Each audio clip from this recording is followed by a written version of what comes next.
নমস্কার বন্ধুরা, রুমকিজ রোজনামচা চ্যানেলে সকলকে স্বাগত। আজ আমি তোমাদের কাছে চলে এসেছি ওলকচুর একটা অসাধারণ রেসিপি নিয়ে।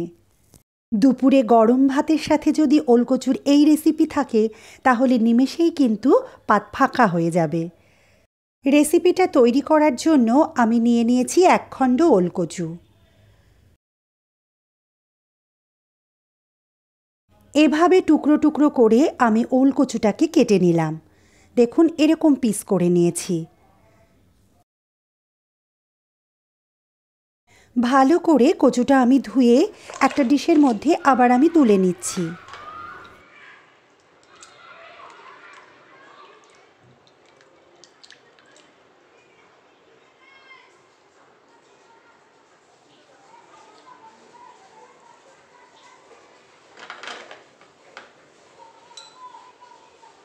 একটা গ্যাস ওভেনে কড়া বসিয়ে এর মধ্যে দিয়ে দিলাম পরিমাণ মতো জল।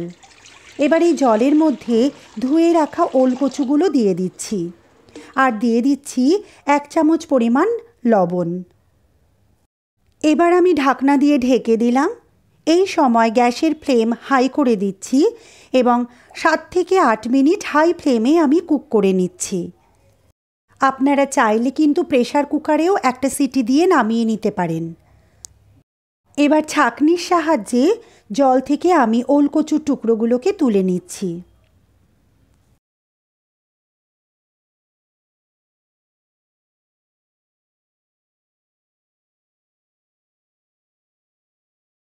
নিয়ে নিয়েছি 1 চামচ কালো সর্ষে, 1 চামচ হলুদ সর্ষে আর 2টো পাকা লঙ্কা। প্রথমে আমি সর্ষে শুকনোই বেটে নিচ্ছি, এরপর জলের ছিটে দিয়ে ভালো করে সর্ষের একটা পেস্ট বানিয়ে নিচ্ছি। এভাবে যদি সর্ষে বাটা হয় তাহলে খুব তাড়াতাড়ি সর্ষে বাটা হয়ে যায়।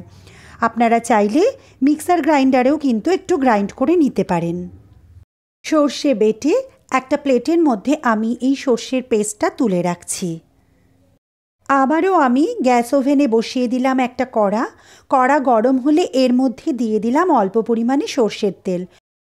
এর মধ্যে দিয়ে দিচ্ছি 2টো শুকনো লঙ্কা দুটো খুব ভালো করে ভেজে আমি একটা ডিশের মধ্যে তুলে রাখছি।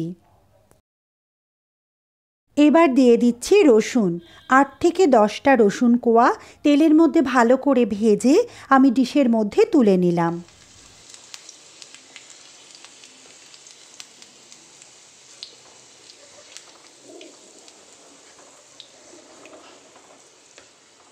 এবার এই তেলের মধ্যেই আমি দিয়ে দিচ্ছি সিদ্ধ করে রাখা ওলকচুর টুকরোগুলো। ভালো করে ওলকচুর টুকরোগুলো এবার আমি ভেজে নেব। খুব কড়া করে ভাজবো না, তবে যতক্ষণ না পর্যন্ত একটু কালারটা চেঞ্জ হয়ে ব্রাউন কালার আসছে ততক্ষণ আমি ভেজে নেব। এই সময় গ্যাসের ফ্লেম কিন্তু আমি মিডিয়াম রাখব, না হলে কচুগুলি বেশি ভাজা হয়ে যাওয়ার সম্ভাবনা থাকবে।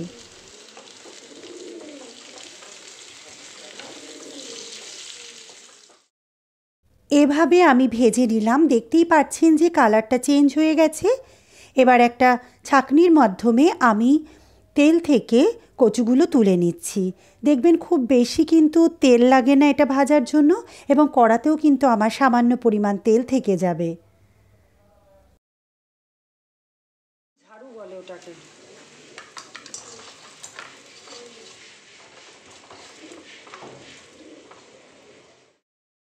এবার একটা ডিশ আমি নিয়ে নিয়েছি। এই ডিশের মধ্যে প্রথমে আমি শুকনো লঙ্কা 2টো ভালো করে ভেঙে নিলাম। শুকনো লঙ্কা 2টো ভাঙা হয়ে গেলে এর মধ্যে আমি নিয়ে নিচ্ছি ভেজে রাখা রসুনও আমি হাতের সাহায্যে এভাবে পেস্ট করে নিলাম।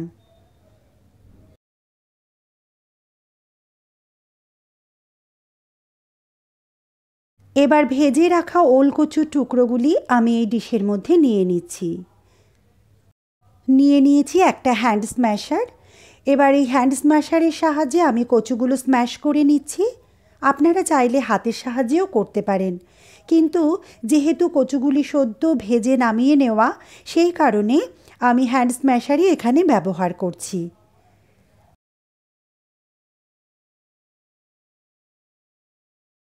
এভাবে সমস্ত কচু স্ম্যাশ করে নেওয়ার পর আমি হাতের সাহায্যে একটু গুছিয়ে নিলাম। এবার আমি এর মধ্যে দিয়ে দিচ্ছি সর্ষে পেস্ট, যেটা আমি আগেই বেটে রেখেছিলাম, আপনারা দেখেছেন। তো সর্ষে পেস্ট আমি এর মধ্যে দিয়ে দিচ্ছি স্বাদ মতো লবণ, আর দিয়ে দেব পরিমাণ মতো সর্ষের তেল।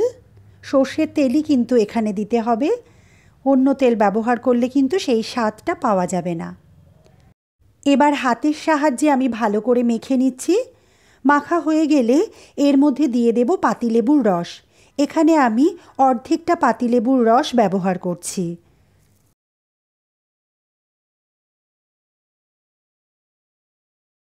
পাতিলেবুর রস দিয়ে আমি আবারও ভালো করে মেখে নিলাম। এরপর গুছিয়ে হাতের সাহায্যে একটা মণ্ড বানিয়ে নিলাম।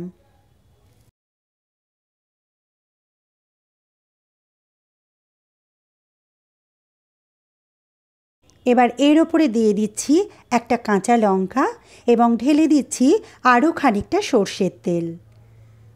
গরম ভাতে এই ওলকচুর ভর্তা যখন কাঁচা লঙ্কা ডলে খাওয়া হবে না, তখন যে এর কী স্বাদ সেটা না খেলে কিন্তু আপনারা বুঝতে পারবেন না। তো বন্ধুরা, আমার আজকের এই রেসিপি তোমাদের কেমন লাগলো? যদি তোমাদের আজকে আমার এই রেসিপিটা ভালো লেগে থাকে, তাহলে অবশ্যই চ্যানেলটা একটু সাবস্ক্রাইব করে আমার পাশে থেকো। লাইক, কমেন্ট ও শেয়ার করতে ভুলো না কিন্তু।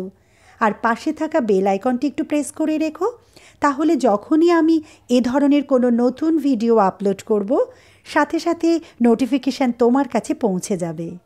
তাহলে আজকের মতো সকলকে বিদায় জানাচ্ছি। ভালো থেকো সবাই। টাটা।